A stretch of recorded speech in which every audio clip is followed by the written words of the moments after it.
What if Jon Snow took a dragon and fought Drogon? Imagine this.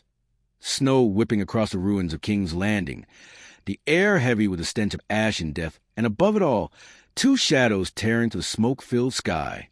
Drogon's roar split the clouds, a sound that could shatter courage itself. But tonight it meant an answer. The thunderous cry of another dragon, one that should never have been ridden again. Rhaegal, thought lost in the seas after the scorpion bolt had struck, now carried Jon Snow in a desperate, impossible charge.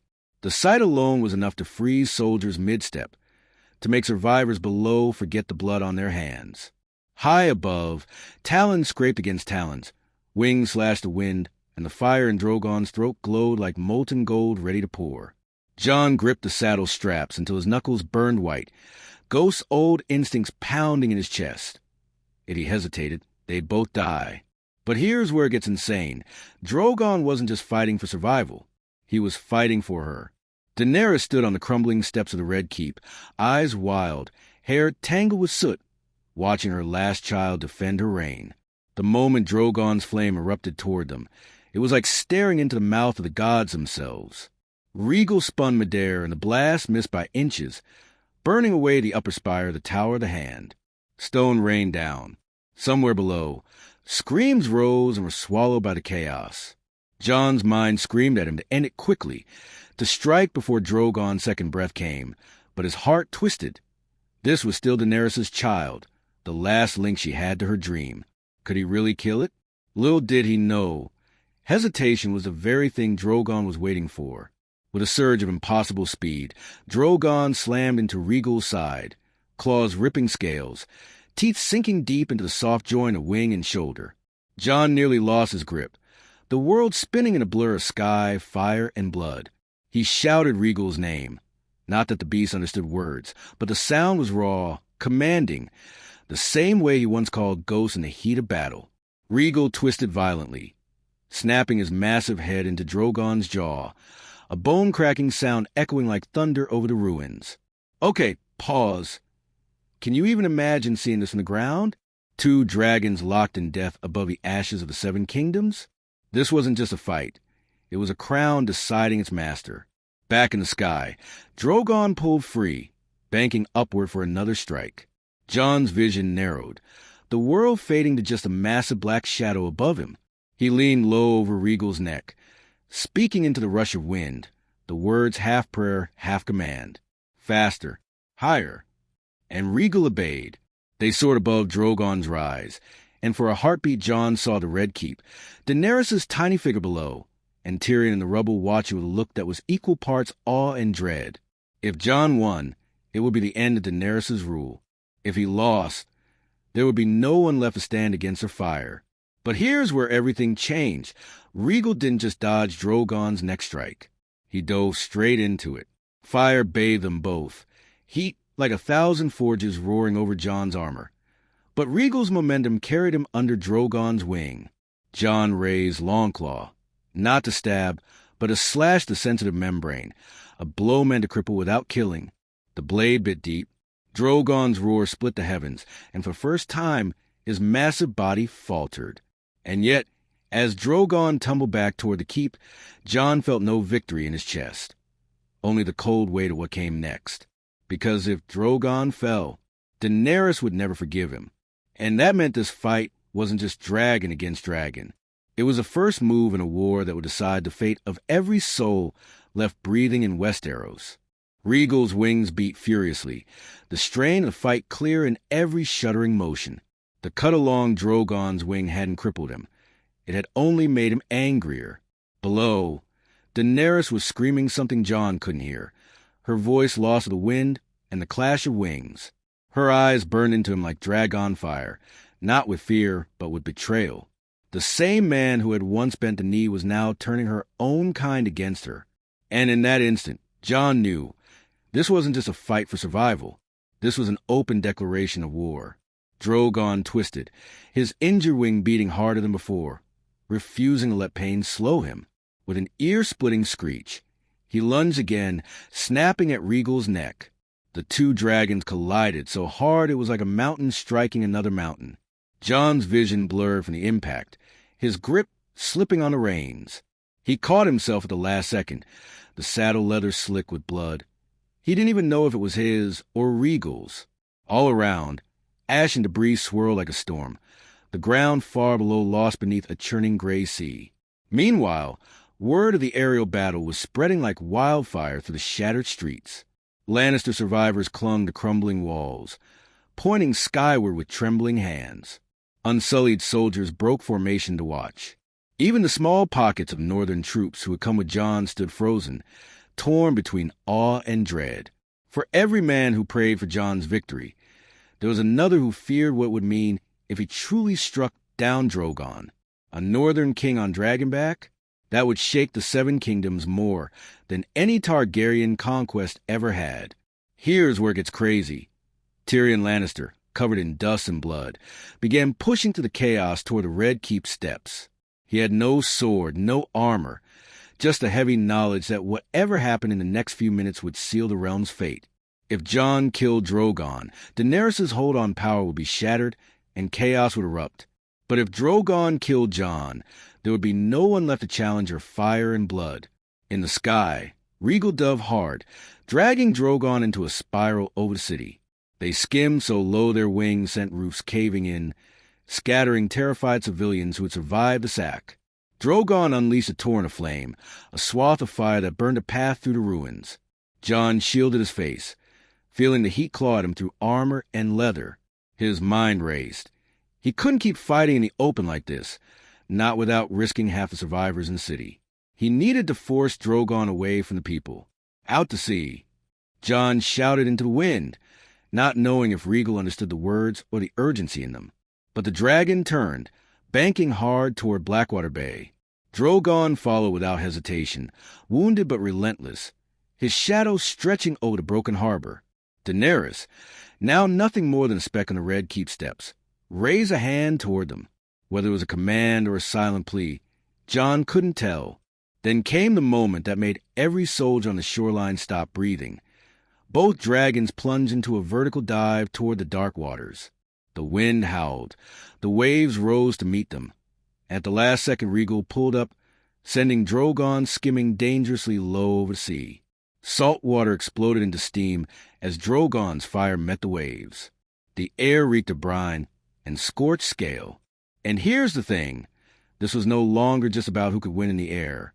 This was about who could break the other's will first. Drogon's wing injury was slowing him, but Jon could feel Regal's strength faltering too. The next exchange wouldn't just decide the battle. It would decide who commanded the skies of Westeros for the rest of the war. ChatGPT said. Spray from the bay still clung to Jon's face as Regal climbed again, wings straining under the weight of exhaustion. Drogon was slower now, his injured wing catching the wind unevenly, but the rage in his roar made it clear. He would fight until the last beat of his heart. The city was a smear of smoke behind them, the open sea stretching ahead, cold and merciless. Jon knew this was his only chance. If he could force Drogon further out over the water, away from the people, away from Daenerys' control, he might end this without bathing the ruins in more fire. But Daenerys wasn't going to let him dictate the terms. Far behind, a new sound cut through the wind, the deep booming blast of war horns. At first, Jon thought it was Euron's fleet, some remnant of the Ironborn still lurking. But as the shapes emerged from the mist, his heart sank. It wasn't Euron. It was Daenerys' last line of loyalists, a cluster of scorpion ships she had hidden along the coast, the very weapons that had nearly killed Regal once before. And now, every bolt would be aimed at him. Here's where everything shifted. Drogon didn't press the attack immediately. Instead, he rose higher, circling like a predator waiting for the prey to be trapped. He didn't need to finish Jon himself. The scorpions would do it for him. From the deck of the lead ship, Grey Worm stood, his face cold and unreadable, barking orders to the crews. The massive crossbows swung upward, their steel tips glinting even through the haze. Jon's gut tightened. He had seconds to act. Regal's breathing was ragged beneath him, the strain in every muscle plain as the sails snapping below. On the shore, Tyrion was screaming for them to stop, waving his arms at the ships like a madman. No one listened. This wasn't about saving the city anymore. It was about ending Jon Snow. Jon's mind raced. If he turned back toward the city, he'd lead Drogon and the Scorpions right into the heart of what was left of King's Landing. But if he fled out to deeper water, he risked being surrounded with nowhere to land. Every choice meant death, either for him, for Rhaegal, or for the innocent still hiding in the ruins. Okay, can you imagine the tension here? Jon, already barely holding his own in the air, now had an entire fleet aiming to turn him into a falling torch. And from above, Drogon's eyes never left him, burning with pain, loyalty, and the unshakable will of a dragon defending its mother. Then came the moment Jon didn't see coming. Drogon dove, not at him, but at the Scorpion ships. His fire swept across the decks, turning wood and steel into molten wreckage. In seconds, half the fleet was aflame, their weapons melting into useless slag. Jon stared in shock. Drogon wasn't protecting Jon, but neither was he letting anyone else kill him. This was personal. This was between them. The surviving ships scattered, their crews abandoning the burning wrecks into the churning sea. Drogon rose again, his massive form framed by the setting sun. Jon could feel Rhaegal's heart pounding beneath him, the tremor in his wings growing worse.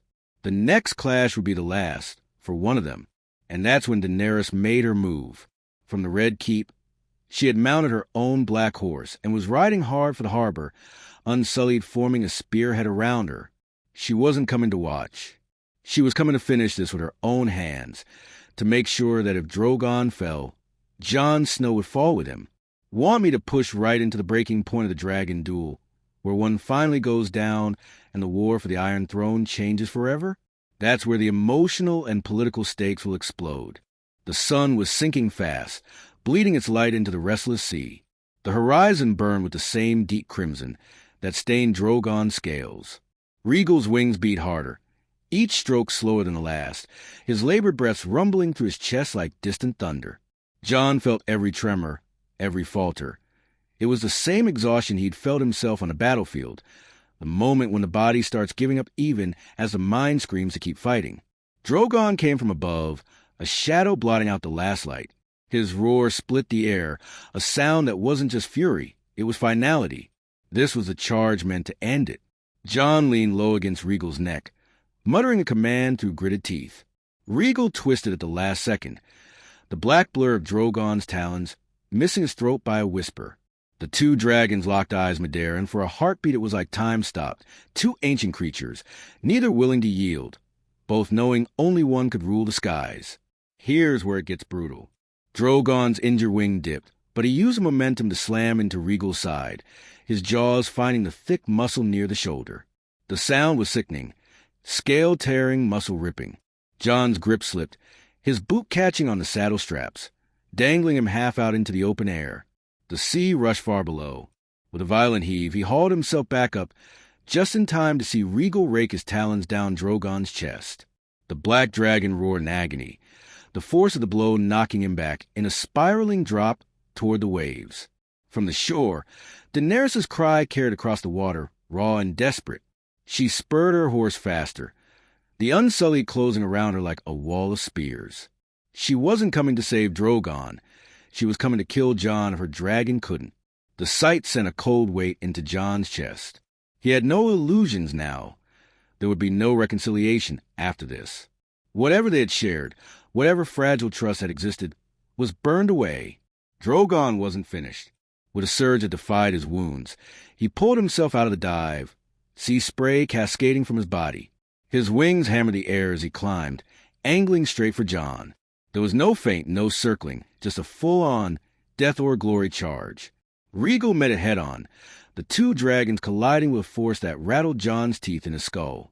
Fire erupted between them, a blinding, searing explosion that lit the sky gold and red. For a moment, Jon couldn't tell if it was Drogon's fire or Rhaegal's pain that made the world roar in his ears. He only knew the heat was unbearable, the air thick with smoke, and the beating of wings around him was slowing too much. He looked down and saw it. The wound in Rhaegal's shoulder was worse than he thought, blood streaming over green scales, staining the air with a metallic tang. The strength in the dragon's flight was fading. Okay, think about this. Jon's choices here were about more than survival. If he kept fighting, Rhaegal might die, and he'd lose any hope of stopping Daenerys' reign. If he retreated, he'd give her the skies, and with them, the 7 kingdoms. Every heartbeat was a decision between dooming his dragon or dooming his cause. Drogon struck again, but this time Jon was ready. He swung Longclaw in a brutal arc, the Valyrian steel biting into the softer flesh near Drogon's jaw. The black dragon recoiled with a roar that could shatter stone, banking away for just a breath, and that breath was all Jon had. Far below, Daenerys reached the harbor, leaping from her horse as Grey Worm and her guards formed a line. Her eyes locked on Jon, and in that moment, the future of Westeros balanced on a knife's edge. The air felt heavier now, every wing beat slower, every breath of the dragons rasping like old bellows. The setting sun was swallowed by a thick wall of smoke drifting from the city, turning the sky into a bleeding haze. Jon's muscles screamed from holding on so long, but he pushed the pain aside. Rhaegal was tiring faster than Drogon, and he knew it. The green dragon's movements had lost that sharp edge. There was a slight stagger in every turn. It was only a matter of time before the next strike hit something vital. Drogon came from below this time, rising out of the dark like a monster from the depths. His roar rolled over the water, a sound so full of rage that it shook the air itself. Jon felt the vibration through Rhaegal's body. The black dragon's good wing drove him upward with terrifying speed, talons flashing in the dying light. Rhaegal tried to climb higher, but the wounded shoulder buckled mid-beat. That one falter was all Drogon needed. He slammed into Rhaegal's chest with bone-cracking force, the two beasts tumbling in a violent spiral toward the waves. The world was a blur. Sky, sea, fire, everything spinning too fast to make sense. Jon clung to the saddle straps, the wind tearing at him so hard he could barely breathe. Rhaegal roared in pain, a sound that made Jon's stomach twist. It was desperation, not defiance. Drogon's claws tore deeper, his teeth finding the base of Rhaegal's neck. Jon could feel the muscles under him shuddering, giving way. And then it happened. Rhaegal jerked violently, a final effort to break free, but the move cost him. With a terrible, rending cry, the green dragon's right wing folded on itself, shredded beyond repair. Gravity claimed them. Okay, pause. Imagine being on the shore. You'd see 2 massive shapes plummeting from the sky, one breaking away at the last second, the other crashing into the sea with a force that sent a wall of water thundering over the docks. The sound alone would be enough to make the city go silent. Rhaegal hit the bay like a falling mountain, the water swallowing him in an explosion of spray and foam. For a heartbeat, Jon was underwater, the cold hitting him like a hammer, armor dragging him down. He kicked hard, lungs screaming, breaking the surface in time to see Drogon rise above him, wings wide, his roar shaking the air. On the harbor wall, Daenerys stood like a shadow carved from firelight. Her eyes found Jon instantly. There was no relief that he'd survived, no flicker of the woman he'd once trusted. Only the hard, unyielding stare of a queen who had just destroyed her last rival in the sky. Grey Worm stepped forward, giving her the slightest nod, and the Unsullied began to move toward the water's edge. Jon's heart pounded. He was treading water, half-drowned, unarmed except for Longclaw, and Drogon was above him, circling like a hawk over prey. There was no mistaking it now. The dragon wouldn't hesitate. Daenerys wouldn't call him off. This wasn't a battle anymore. It was an execution. And here's where it turns. Jon wasn't ready to die. Not yet. Somewhere beneath the bay, he could feel the faint vibrations of Rhaegal's movement, weak but still alive. If he could reach him, if the dragon still had enough strength to rise, this war wasn't over. But with Drogon closing in, and the Queen's soldiers ready to strike, the window for survival was measured in heartbeats. Do you want me to continue into the next sequence, where Jon makes a desperate escape attempt, leading to the political chaos in King's Landing? That's where the human side of the war really starts to unravel. The cold bit into Jon's bones as he sucked in ragged breaths, the taste of salt thick on his tongue. Drogon's shadow swept over the water, massive wings blotting out what little light was left. Every instinct screamed at Jon to dive again, but he knew the dragon fire would boil the bay if he lingered on the surface too long. He forced his limbs to move, churning the water toward a faint tremor he'd felt moments before. Then there was a surge from below, weak but deliberate. Regal's massive head broke the surface a few yards away, his eyes clouded with pain, but still burning with recognition. The wound in his wing hung in tatters, bleeding into the waves, but his neck arched toward Jon in a protective curve. The green dragon let out a low, guttural sound, not a roar, but something almost like a call. Above them, Drogon descended, his throat glowing faintly as fire built inside. From the harbor wall, Daenerys raised her hand, and for a heartbeat, Jon thought she was going to call her dragon off. But the gesture was no mercy. It was command. The black beast inhaled, the air warping with heat. Here's where it gets insane. Regal didn't retreat. With a sudden, violent beat of his good wing, he shoved himself between Drogon and Jon, his roar tearing the bay like a battle horn. Drogon's flame erupted, white-hot against the dark, and Regal met it head-on. Steam exploded upward, turning the world into a boiling mist. The sound was deafening. Water hissing, dragons screaming, the gasps of soldiers who'd never seen one beast shield a rider from another. Jon seized a moment. As the steam cloaked him from view, he grabbed hold of Regal's neck, pulling himself into the saddle with a grunt. "Fly," he urged, though the command felt cruel. Regal's body trembled beneath him, his breath uneven, but the dragon obeyed. With a heave that sent waves crashing into the docks, he lifted into the mist, banking hard away from the harbor. From the Red Keep, Tyrion watched the silhouette vanish into the fog, his heart pounding. He knew what this meant. The Queen had failed to kill Jon, and Jon had escaped with a wounded dragon.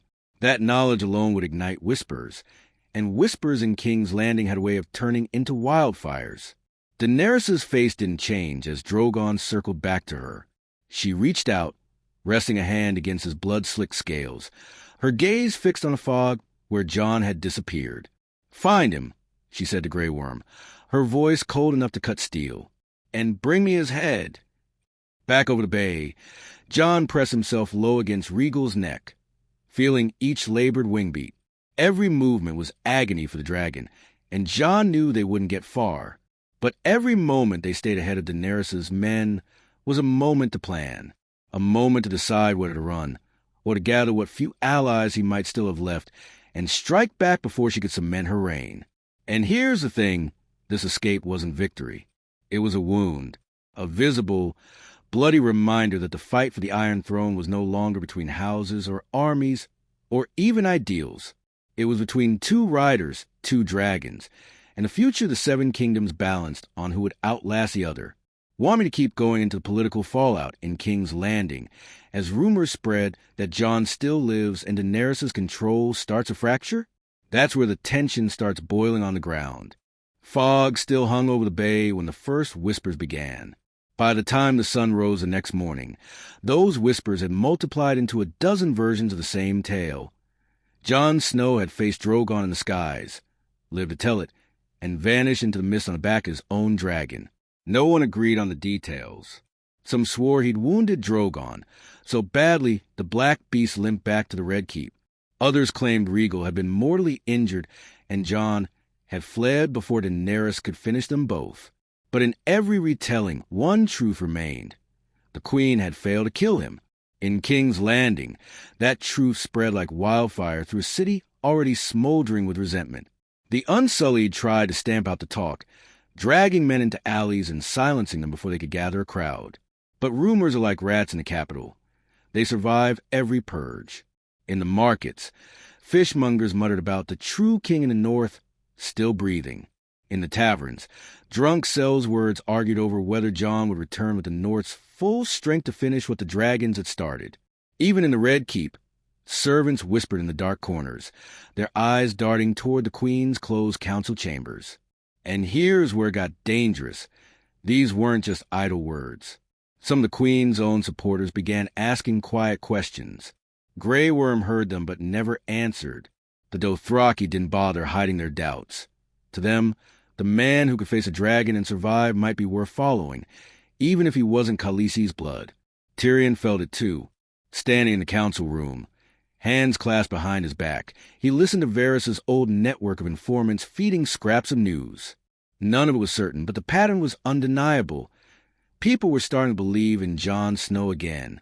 And belief, in a city where hunger gnawed at every belly, was more dangerous than any army. When Daenerys entered, the air in the room shifted. She didn't waste words. "Where is he?" she demanded. No one answered. The silence wasn't defiance. It was fear. Her gaze flicked from Tyrion to Grey Worm. "He's not hiding in the north. He's too proud to run home. He will come back for me." Grey Worm's voice was calm, but it cut like a blade. "Then we will be ready. And when he comes, there will be no fog to hide him." But Tyrion could see it. The hairline cracks in her control. Every day Jon lived, those cracks would widen. And if Rhaegal survived long enough to heal, the next meeting in the skies wouldn't be a duel. It would be war. Meanwhile, far from the city, Jon huddled in a rocky cove with Rhaegal. The dragon lay curled against the cliff, his breathing shallow, his wound still bleeding. Jon worked with numb hands, cleaning the injury with seawater, whispering low, steady words. He knew Rhaegal's fight wasn't over, but neither was Daenerys' hunt. And here's the insane part. Jon wasn't thinking about survival anymore. He was thinking about the next move. Because this time, if he returned to face her, it wouldn't be alone. Days bled into nights in a rocky cove, the air thick with the smell of salt and blood. Jon barely slept, taking turns between tending to Rhaegal's wound and scanning the horizon for sails. Each day the dragon's breathing grew a little steadier, the fire in his eyes returning bit by bit. The injury to his wing would take longer. Jon knew they wouldn't soar as they had before, but they didn't need to, not for what came next. News traveled faster than ships, carried by fishermen, smugglers, and exiled northerners who'd made their way south after the battle. Every boat that passed within sight of Jon's Cove brought a new fragment of the picture. Unrest in King's Landing. Soldiers deserting the unsullied at night, Dothraki riders skirting the city walls without orders. And in the midst of it all, one name whispered over cups of ale: Jon Snow. Not the queen's lover, not the traitor, the man who faced her dragon and lived. Here's the turning point. Jon wasn't hiding anymore. He was waiting. Tyrion found him first. Slipping ashore with only a single oarsman, he climbed the jagged path to where Jon stood, Longclaw resting against a rock. The hand of the queen looked smaller than Jon remembered, his fine clothes torn and streaked with salt. "You've made yourself into a ghost," Tyrion said, breathing hard. "And ghosts tend to scare people more than the living." Jon didn't smile. "Why are you here?" "To warn you," Tyrion replied. "Daenerys has closed the city. No one in, no one out without her leave. She's calling it protection. It feels more like a cage." He glanced toward Rhaegal, who stirred at the sound of a stranger's voice. "If you go back, there's no coming out again unless you remove her." Jon's jaw tightened. "I didn't want it to come to that." "Neither did I," Tyrion said quietly. "But here we are." Back in King's Landing, Daenerys was making her own preparations. The Scorched Harbor had been cleared, the surviving scorpions repaired and mounted on the walls. Drogon prowled the skies day and night, a black sentinel against any threat. She called her captains to the throne room, her voice steady as she gave the order. When Jon Snow appeared, there would be no parley, no trial, only fire. But here's the thing. Every soldier she commanded knew what it meant to face a dragon. They also knew Jon had done it and lived. Some feared him. Others respected him more than the woman they were sworn to. Those fractures in loyalty, small as they were, spread in the dark like cracks in ice. The day came when Jon could wait no longer. Rhaegal's wings still bore the scars of Drogon's claws, but the dragon could fly, slow, steady, and low. The morning sky was heavy with clouds as Jon swung into the saddle, Longclaw at his back. Tyrion watched from the cliff's edge, his expression unreadable. "If you win," he said, "try to leave me alive. Someone will need to explain the story afterward." Jon gave no answer. He only tugged at the reins, and Rhaegal leapt from the cliff, wings carving through the mist. In the city, the bells began to ring, not for surrender this time, but in warning. From a Red Keep's highest tower, Daenerys stepped into the open, her silver hair whipping in the wind. Drogon rose behind her, scales gleaming like molten coal, their eyes locked across the gulf of sky. No words were spoken. None were needed. This was a fight that would decide who ruled Westeros, or if there would be anything left to rule at all. Wanted to take it into the full aerial climax, where Jon and Daenerys face each other in the final dragon duel over King's Landing? That's where every thread we built finally snaps in the air. The clouds churned above King's Landing, thick and low, swallowing the morning sun. From the streets below, thousands craned their necks as two shadows cut through the mist. One black as midnight, the other green and scarred from battle. The bell's frantic tolling was swallowed by the deep, rhythmic thunder of wings. Jon leaned forward in the saddle, the leather reins biting into his gloves. Rhaegal's breath came slow and deliberate, his injured wing trembling but holding. The dragon's muscles bunched beneath Jon with each beat, the pain obvious, but his eyes locked on the massive form ahead. Drogon's silhouette swelled in the fog, each flap of his wings sending ripples through the air. On his back, Daenerys sat straight, silver hair streaming behind her like a banner of war. They closed the distance without a word, only the whistle of wind and the occasional metallic clink of Jon's armor breaking the silence. When they were close enough to see each other's faces, Jon caught the faintest flicker in her eyes. Grief, maybe, for the man she had once trusted. But it was gone as quickly as it came, replaced by fire. And here's where the air itself seemed to split. Drogon roared, the sound vibrating in Jon's chest, and Rhaegal answered, his call ragged but fierce. They met in the space above the city walls like two storms colliding. Talons slashed, teeth snapped, and the first burst of flame lit the sky in a searing white-gold glare. The heat was so intense the topmost banners along the Red Keep ignited instantly. From the ground, it was chaos. Civilians scattering to the narrow streets, soldiers abandoning their posts to stare upward. Some shouted Jon's name. Others screamed Daenerys's. But no one watching could tell who had the upper hand. Drogon was faster, stronger, but Rhaegal was fighting with something deeper, a refusal to die again. Drogon lunged low, trying to tear into Rhaegal's good wing. Jon jerked the reins hard, sending his dragon into a tight roll that brought them above Drogon instead.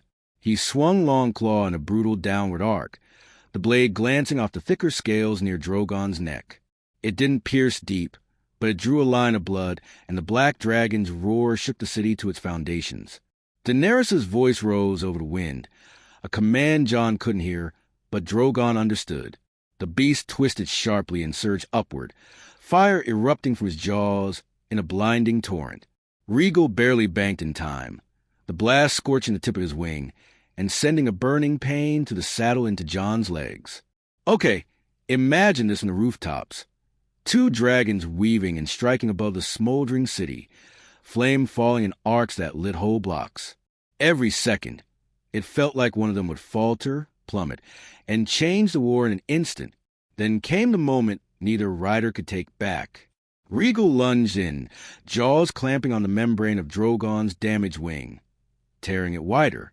Drogon screamed and retaliated by sinking his teeth into Rhaegal's neck, hot blood spraying into the wind.